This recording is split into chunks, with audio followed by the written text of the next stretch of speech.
The beginning of Matthew chapter 15 may seem kind of a strange story to us right now. Before COVID-19, we would have heard it differently.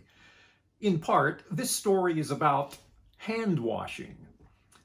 A group, including Pharisees and scribes, came to Jesus and asked him, "Why is it that your disciples break with our tradition and do not wash their hands before they eat?"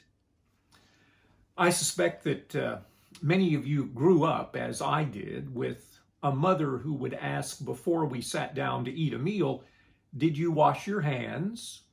My mother was concerned that I get the germs off my hands before I ate so that I didn't get them into my mouth and get sick. When Nina and I became parents, we taught our kids, of course, to wash their hands before they ate. But even if our mothers may have told us that cleanliness is next to godliness, chances are they didn't suggest that our relationship with God was really affected by whether or not we washed our hands. What's the big deal here? These scribes and Pharisees bothering Jesus with a question about hand washing? It certainly was a matter of tradition, religious tradition, and it seems to have begun with the priests. And this makes sense when you think about it.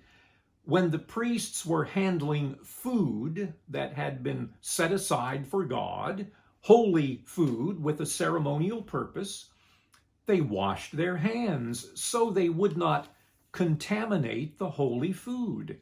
There is a logic to that. And this practice of hand washing appears to have been adopted by people such as the Pharisees as something they should also do at home.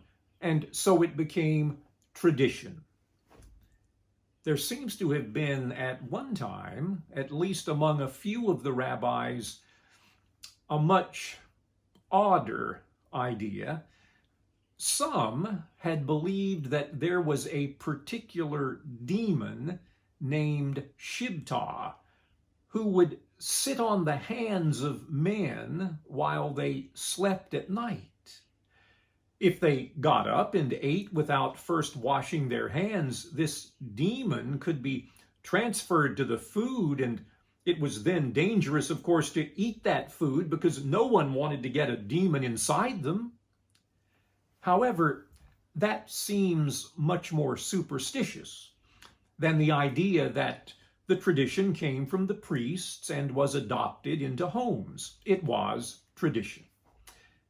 And since it is our tradition, Jesus, why do your disciples not keep this tradition and wash their hands before they eat? What they got from Jesus was a question instead of an answer.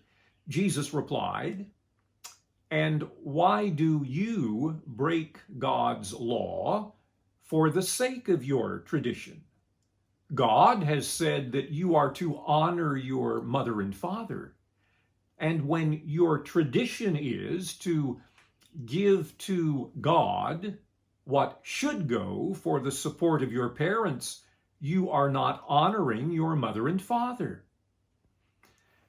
It seems that the idea is some were making an offering dedicated to the temple, which seems like a good thing, but it was property that should have supported their parents. It was as though they had found a kind of legal loophole. Well, after calling them out on this, Jesus quoted to them the prophet Isaiah, who, speaking the word of God, said, "This people honors me with their lips, but their hearts are far from me." Jesus said this made them hypocrites. Lips, what they said, seeming to honor God, but their hearts did not.